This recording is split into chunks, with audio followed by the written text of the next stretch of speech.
This is Sisters Reading Romance Podcast. This is Ayesha, one half of this podcast. This is Lexi, the other half of this podcast. So enthusiastic. And this is episode 62. And this week we read Big Nick Energy by Morgan Elizabeth, which we wanted to put a Morgan Elizabeth book in this Christmas holiday theme. And originally we're going to read 'Tis a Season for Revenge, and then she came out with this, so we switched it to Big Nick Energy. And I don't know. Do you think we made the right choice? I mean, it's a good Christmas book, but I also don't understand why it's in this series. You know what I mean? I mean, I think she just like... It should have been a 0.5. Not part of the overarching series. This is like a 2 point or 1.5. Because the series is called The Seasons of Revenge. Where's the revenge in this series? In this book? Yeah, that's true. 0. And also, we've already had a Christmas book in this series. I mean, I think this book just kind of like, you know when a character just like speaks to you and then she just like went off on the tangent and like followed the path of like, this character just gets stuck in my mind and then just like, here we are. Uh-huh.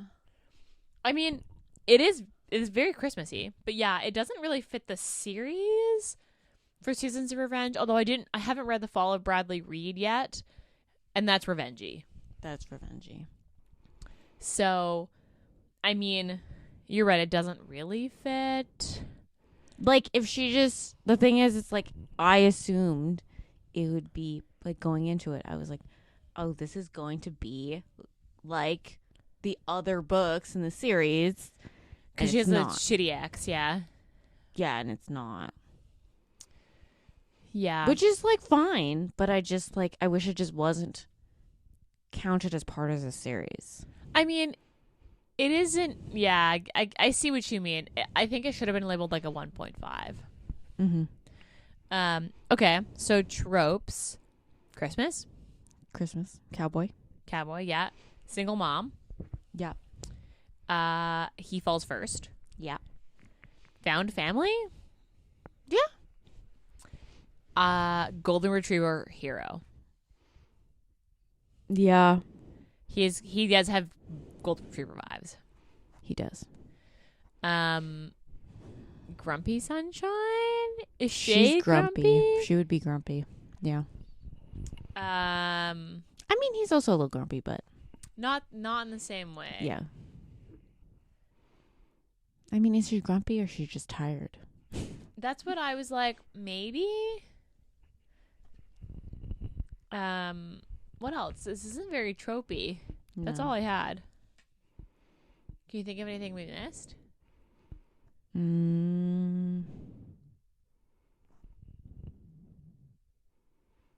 I don't think so. I think those are the big ones. So on Goodreads, this had a 4.15. And it has 5,000 ratings. I think the 4.15 is an accurate score. Yeah. For this book.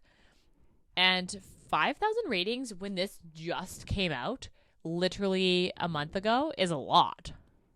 I mean, you also haven't hit December. I think most people, like, we didn't read 'Tis a Season for Revenge until Christmas. Literally Christmas Day. Yeah. Like, I started at Christmas Eve and finished Christmas Day. Yeah. That's true. So, like, I think this will get quite a few reads before, like, this year. Mm-hmm. Trigger warnings. Abusive spouse. Yeah. And, like, mentions of abuse. Yeah. And also he's technically is still like, abusive. Yeah. And manipulative. Yeah. Shitty ex. Abusive ex. Yeah, abusive ex. Okay. Okay, I'll read the back of the book. When Connor Finch insists his one-time Tinder match, Shay, comes to his dad's house for Thanksgiving with her 2 daughters, it's because he refuses to let them be alone on her first holiday post-divorce.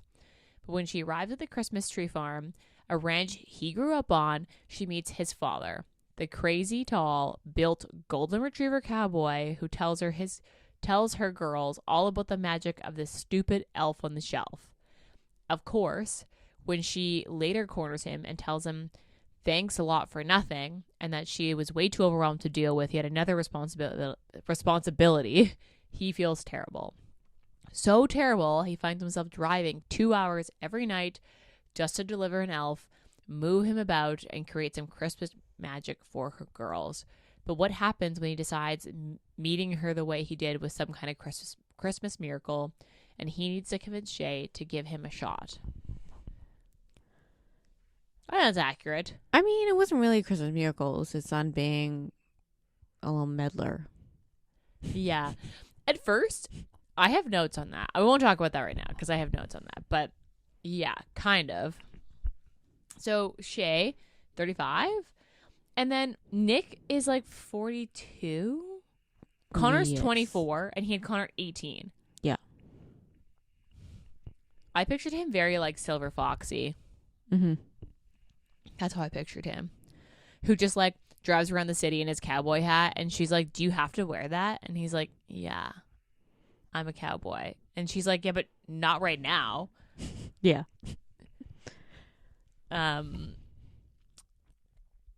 This is definitely, you could definitely read this as a standalone.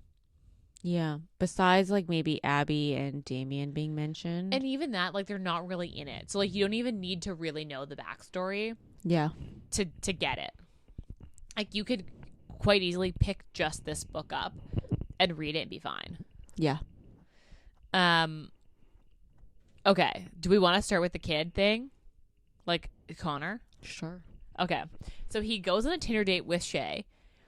And then they just like become friends, which is fair. Like sometimes I'm assuming she went on the date and they were like, yeah, there's like no sexual tension here at all, but we get along really well. And Connor is 10 years younger than she is, basically. And he hints at the fact that he thinks that she'd be good for his dad, but doesn't ever like really set them up besides the Thanksgiving thing. Yeah. And he's like not in the book at all. He's like there for a couple scenes. Besides that, he like, they talk about how he like takes her girls to the zoo and like comes and like goes on little like family days with them. And I was like, that is really weird. Yeah. Because like even Nick is like, son, you are taking this woman's kids to the zoo and you're telling me that you don't like her at all? And he's like, yeah, we're just not like that. But I would think the exact same thing. I'd be like, are you sure? And then he also talks about her a lot. Yeah. So I understand where Nick's logic is of him thinking that Connor is like pining after her. Because that's what I would think. And like, I just thought that was a very strange little thing. And I don't know. That was like the thing that I was like, he's also like not in the book. Like point blank. At least it's like it's never mentioned that Connor gets a book. Probably high. Agreed. High. I kind of hope so. He seemed cute. He seemed also very golden retriever vibes. I don't know. That was like the weirdest part for me.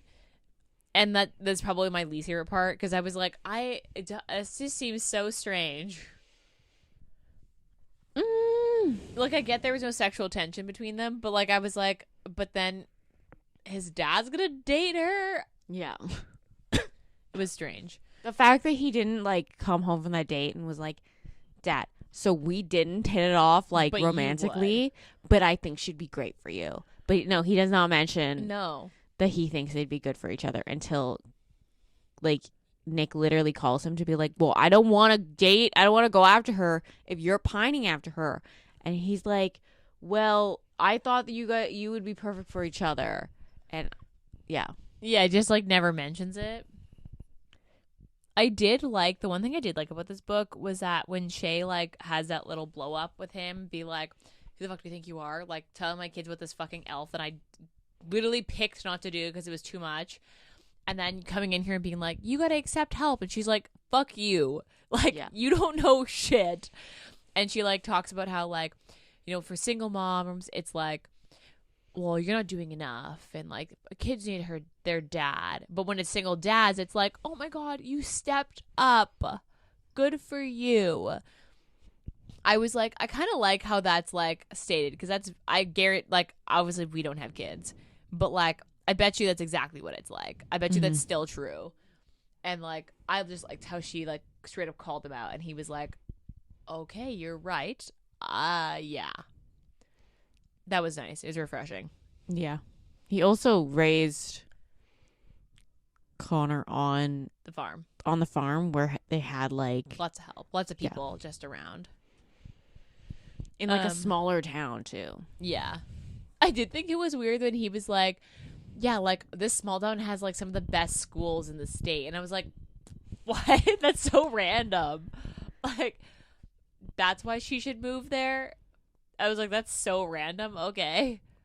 That seems unlikely, but okay. Yeah. Let's talk about this elf thing. You hate the elf. I hate the elf. I'm think not it's an fun. elf. I think it's annoying, and I will not be doing this with my future children. I mean, let's see if when we do eventually have kids, if it's still popular. I hope it's not. But the things, if it is, the elf is it's creepy. creepy. It's so creepy. But I think the concept of Santa always watching you is kind of creepy. So I kind of think it just fits. It fits the bill. Like, it's just all on trend. Yeah. But I hope you know that, like, I'm going to get your kids this fucking elf. Please don't. I'm going to tell the kids about this elf. There's even, I'm pretty sure, there's, like, a TV show that, like, explains. Probably. So you're going to be creepy, forced into it. Expensive elf. I mean, but you don't have to get a new elf every year. You get one elf, and it lasts you a lifetime. It's like $80. That's expensive for a fucking little toy. I mean, you spent, like, $200 on a hoodie, so $80 on an elf that's gonna last you, like, probably the rest of your kids until they stop believing in Santa. I don't think that's not quite, but I don't know, the elf thing. And, like, Nick was into it.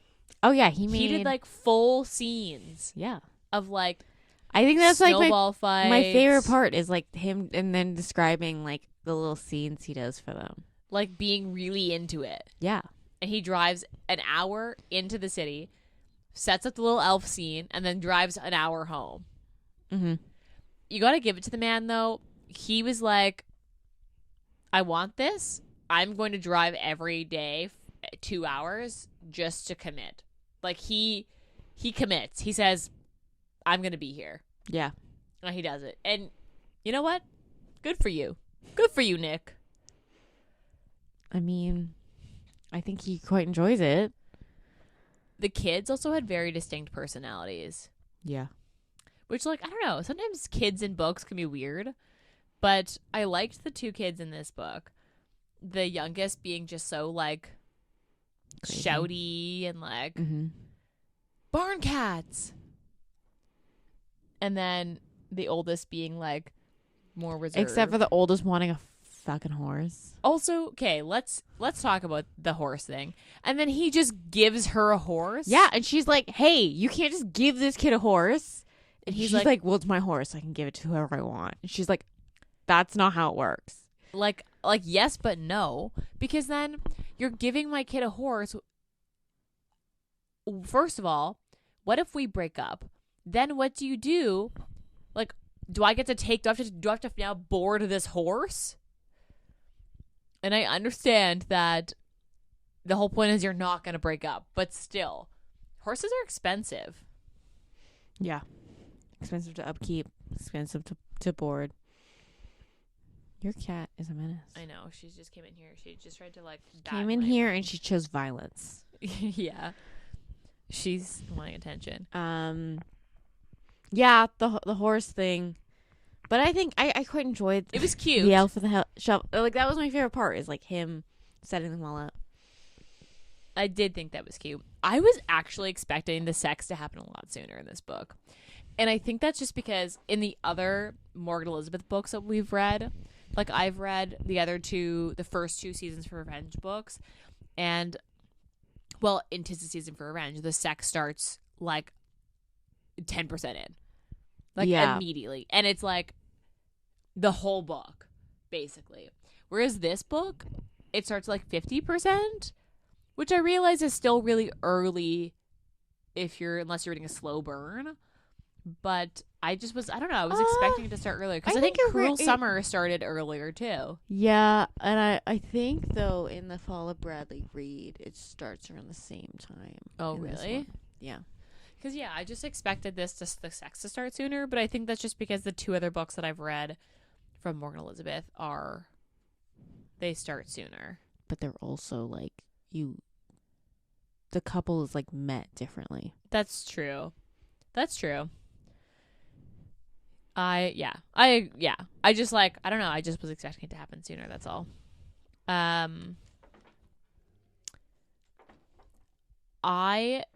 I wish you saw more of Damien in this book, because you do see Abby, but I wish that you saw Damien, because I really liked Damien. I liked him and Abby. They were such a fun couple, and this book just made me really want to read 'Tis a Season for Revenge again.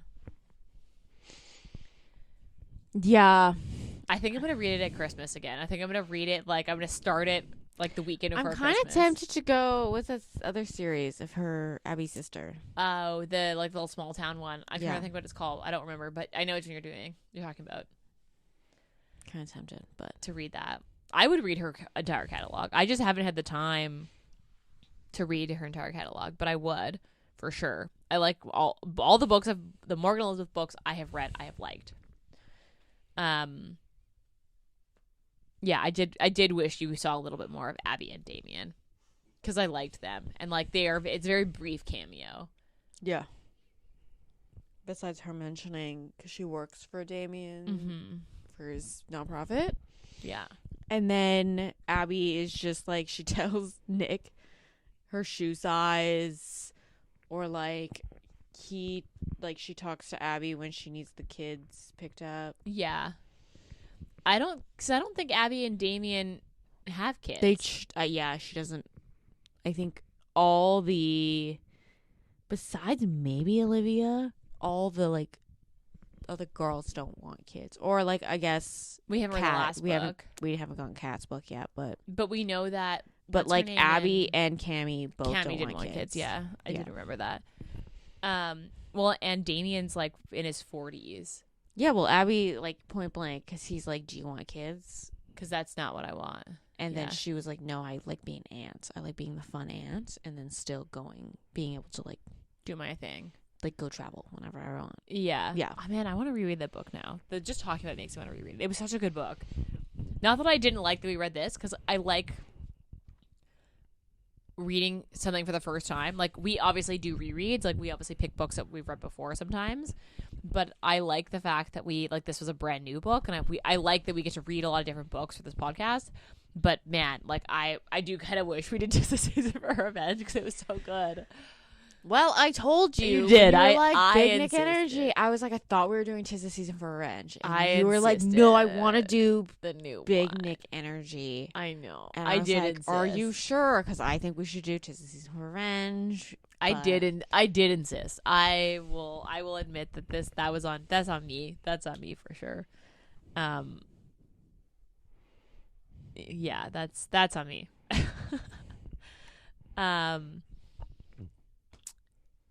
How did you feel about the ex?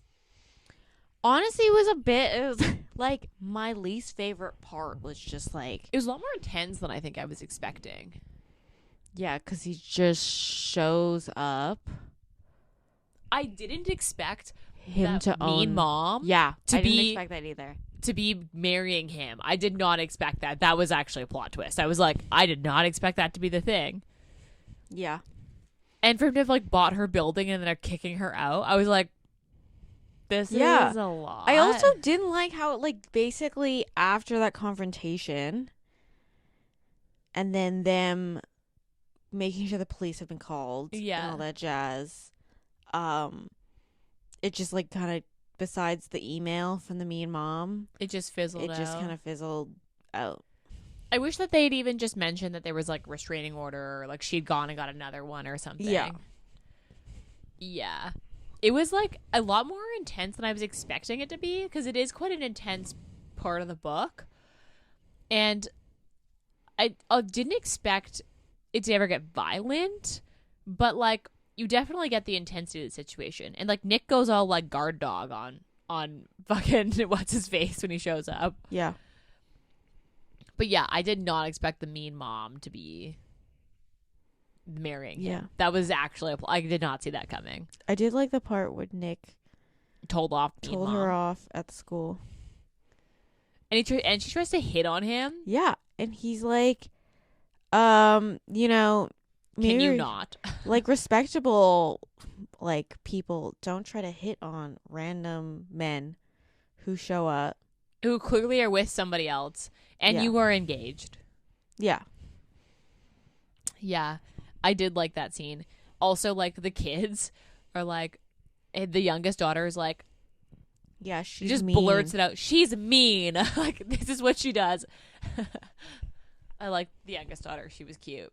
And she only ate bagels, rainbow bagels. Yeah, because the control thing. Which actually, like, when they... It does make sense. It does make sense. But, yeah, she only ate, like, butter pasta. Rainbow bagels. Bagels and bread, basically. Yeah, that's it. Which is, like, a very kid thing to do.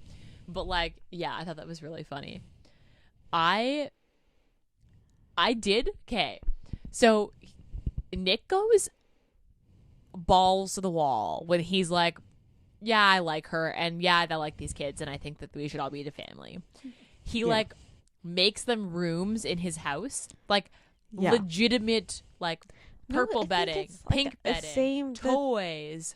Thought it was like the same room. I thought they're sharing a room. They were sharing a room. But I guess if she's not sleeping in her room, they can have different rooms when they get older, I guess. But he actually like decorates it and like buys them toys for the room, and then when he gets that farmhouse and gives her the farmhouse that's like on his land, he also like paints the room purple and pink and like gets them purple and pink sheets and goes all out. And I was like, I feel like if I was Shay, I'd be like, this is a lot.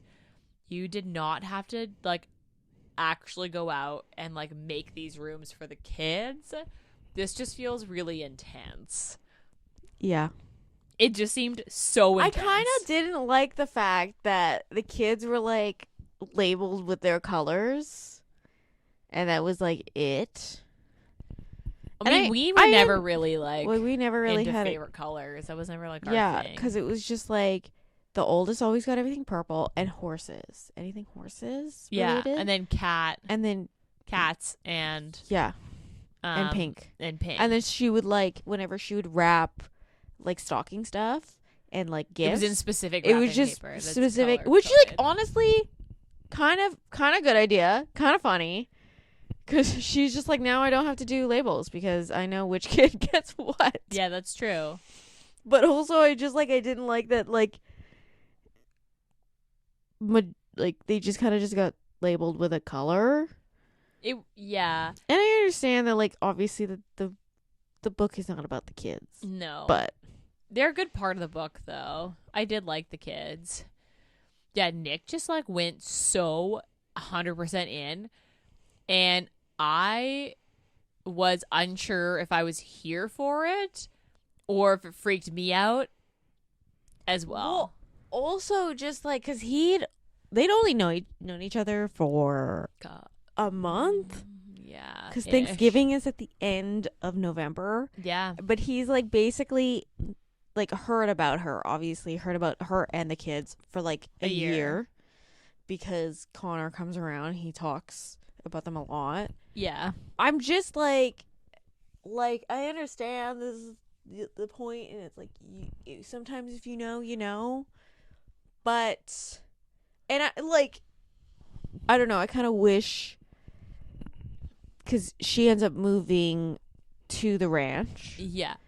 I wish it was not more on the fact of, like, they wanted to be together. It was more on the fact of, like, She needed a place to live. She needed a place to live. She doesn't like the city. Like outer city would be so much cheaper for her. Yeah. And just like her making that decision based on like what kind of she needs, instead of like him being like, well, if you lived on the ranch, the kids could have the animals. Yeah.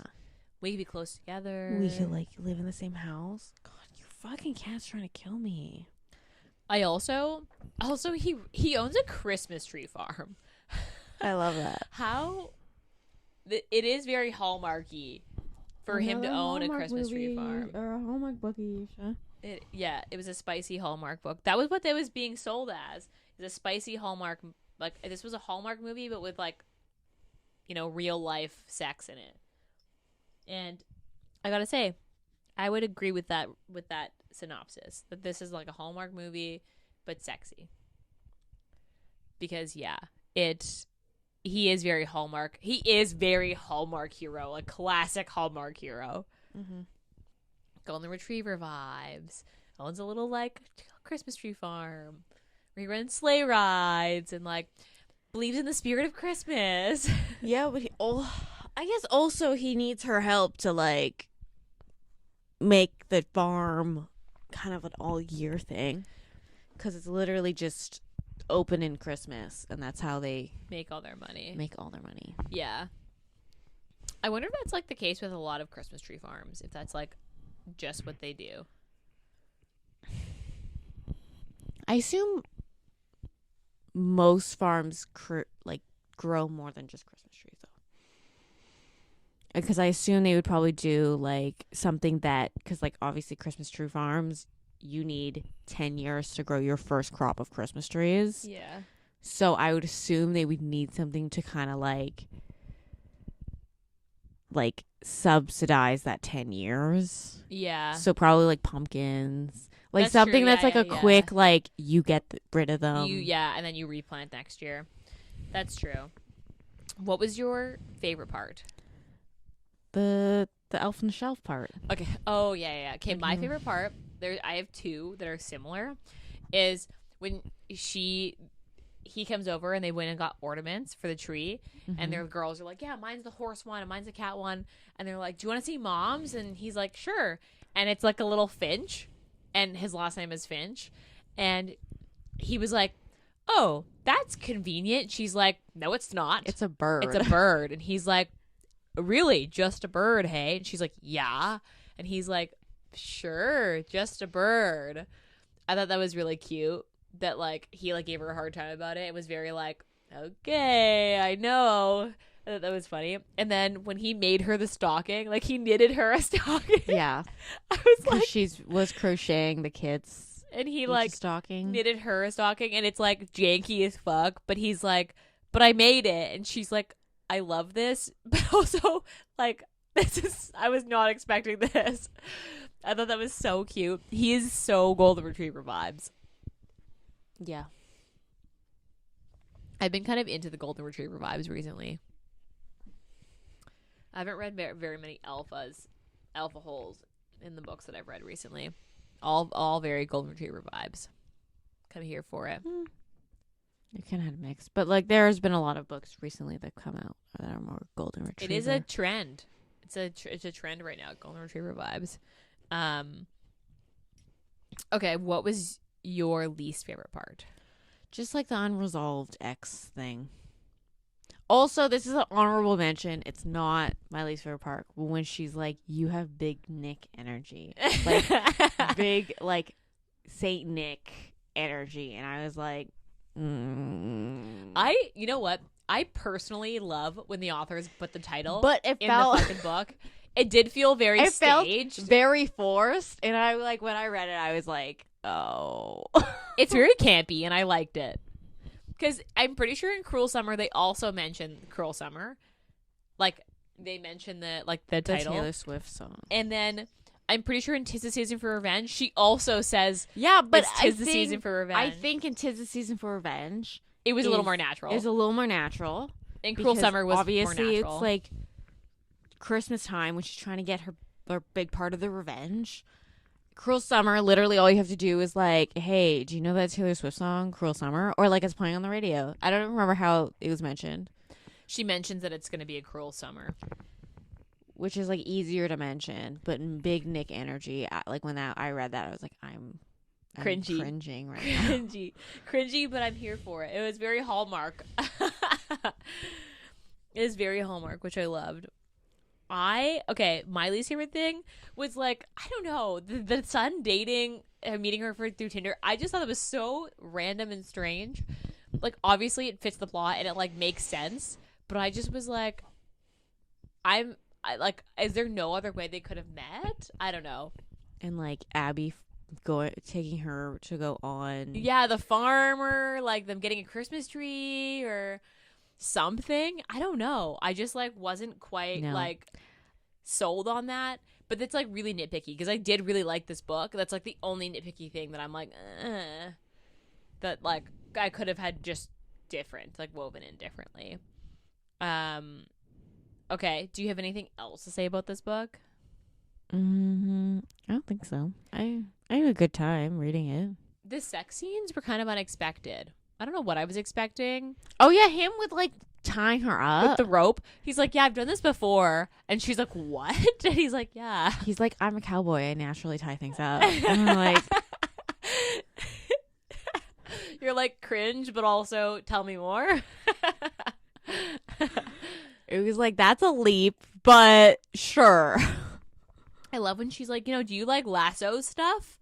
And he's like, I know how to lasso. If that's what you're asking, but like, and she's like, yeah, but like, isn't that what cowboys do? Is they lasso things? But he's not a cowboy. He's a rancher. He's not a true like cattle rancher. Yeah, he just owns a farm, like a really big farm. Yeah, he's more of a farmer than a rancher, and he just wears a cowboy hat. Yeah, basically. I forgot about that part. Yeah, that was good. I wish there was like, I don't know, this is like the weirdest thing because I know that I feel like I've never said this before. I wish there was a blowy scene because I was expecting it to happen but there is this blowy scene. No, there isn't. Yeah. When? He eats her out and then on the couch. Yeah. She gives him a blowy. No, she offers and he says no. Oh, I definitely remember. No, she says no. That's why I kept anticipating it to happen. I did actually like that they talked about how often they like make out on the couch and dry hump. That was like something that they like consistently do. Yeah. I was like, you know what? Underrated. She's just like, you need to fuck me. And he's like, not right now. Super underrated. I'll know when the time is right. Yeah, super underrated though. I did like how like, because that's something that like is never really in books, and they do that a lot, and they talk about it, and I thought that was really funny. I don't know. This was like a really short episode, but this book wasn't that. This book is just under 300 pages, and more than 300 pages. I think is it? I think it's just under 3. Oh, it's just over, 307. I plowed through this. Did you hear that? I don't. She's mean. I plowed through this book. So it did not feel like it was 300 pages. Yeah, I did feel like a little bit of a lull that like it felt like they needed to write every day because it like, the book counted down like Christmas. That's true. Like the days before Christmas, and I felt like some points it was kind of like lulling because it was like they felt obligated to write every day leading up to Christmas. Right, that's fair. How did you feel about the epilogue of the marriage? Yeah, or, like asking the kids if they want to be a finch. A finch. I thought it was cute, but I also wish it was like a little bit farther in the future. But that's just because I like my epilogues. I wish there was 2 epilogues. I wish there was like the epilogue, this marriage scene epilogue, and then I wish they had done the asking the kids to like officially be adopted or whatever or change their names separately. Like I wish it was Shay and him asking the question, not just him. Yeah. Because like I felt like that was like a bit of an overstep if I was like asking these kids to like take my name and not asking their mom first. I'm sure they talked about it. Maybe. I'm sure maybe they talked about like, age. because I mean, obviously this is just my assumption of most people talk about whether they want to get married or like, and like how, or if they like want to get married, how that would want, how their I love future how would the kinda... kids were like, "Mom's pregnant," and He's then like, Nick was "No, like, you're "That's not." okay. I wasn't expecting us to go there. No, that's not what's happening." He's like, you guys are a lot for us already. Yeah, he was very like, I did not expect the conversation to go this We're way. not gonna have any more children. Because yeah, I'm pretty sure. Although, look, I was kind of hoping they would, Yeah, but obviously that's that they in the epilogue it basically states they're not gonna have any more kids. Yeah. Which is too bad because I think that'd be pretty cute. But Nick with a baby. yeah, a little like golden retriever baby. Be so cute. But no, that is not on the cards. No. I thought it was cute. Makes them a little picnic. Yeah. Because like their first date. He made a picnic. Technically their first date. Their first date, he made a little picnic for them. Even though they had been like kind of dry humping Yeah. and making out before that. Because doesn't she say something of like, you haven't even taken me on a date? Yeah. And then like that. he's like, we're going on a date. Yeah. They take like the day off and they go on a date. Okay. I don't have anything else to say about this book. I don't know. I feel like this was a really short episode, but I really like this book. I feel like we are being a little nitpicky because I don't know, Obviously the thing is we're comparing this to 'Tis the Season for Revenge. Yes, agreed. And that is still like the ultimate Christmas book. Your cat is so crazy. She attacks. That is still the ultimate Christmas book because I'm probably gonna reread it. Just talking about it makes me want to reread it. Maybe I'll do that next. Maybe I'll read that. Actually, no, I'm gonna read that at Christmas. Yeah, I don't know. I don't have anything else to add. I have nothing else to add. Okay. What was your rating then? I gave it a 4. I give this a 4 too. Like a true 4. It's a solid 4. I think I give 'Tis the Season for Revenge a 5. I think so too. I think I did also give it a 5. Yeah. Honestly, both of these are perfect Christmas books. It will, if you want different things from Christmas books. That's true. I would say this is a little more like classically, like a little more hallmarky than 'Tis the Season for Revenge, because 'Tis the Season for Revenge, the sex starts really early. Well, yeah, And I it's mean, quite spicy in comparison to this, I think. But they're different vibes, but both very good. Yeah, I agree. They are different vibes. Okay, what would you say the Steam was? I had a 2.5. yeah, like a 2.5, because I think there's like, Not quite. It's like not quite a 3, but a 2 feels low. Cause, yeah, because they do have a scene where she's literally tied up. And it's like they do start to have sex 50% in, which feels late compared to 'Tis the Season, but is pretty early, and then in most other contemporaries. Mm-hmm. Okay, would you recommend this? Yeah, probably. Yeah, I would recommend this for sure. This is a good little Christmas book. Would you reread this? It wouldn't be the first one of this series I would reread. Yeah, I agree. I would reread 'Tis the Season for Revenge. Maybe Cruel Summer. Yeah, I would agree too. I haven't read the Fall of Bradley Reed yet, so I didn't mind it. It definitely wasn't my favorite out of the bunch. I was expecting. I heard a lot about it, and I feel like I'm gonna like it. Well, I mean, yeah, if you've liked the book so far, I think it's around the same I mean, all of vibes. We've given this book a 4. We gave Cruel Summer a 4, and we gave 'Tis the Season for Revenge a 5. So like we've been giving this like Morgan Elizabeth has been getting high ratings from us, so Yeah. like I don't think anything the problem she writes is would be. she started the series so high. I know that was such a good book. Yeah. I'm excited for the last one though. I wonder because you don't get any of the really besides Abby in this one, but then Do you get Cammy in? you get Cammy in The Fall of Bradley Reed, Which makes sense. They work obviously together. because they not only do they run a business, But but they're she's dating long-term partners with her Dad. You do get to see Abby and Kat because they go to Damien's company's Halloween party. Okay. And then you see Kat literally break up with a guy at the Halloween party. Interesting. I'll have to read it. Maybe that's what I'll read next. Yeah. You could. Okay. So what is your current read then? This cat is such a menace today. I read The King of Pride.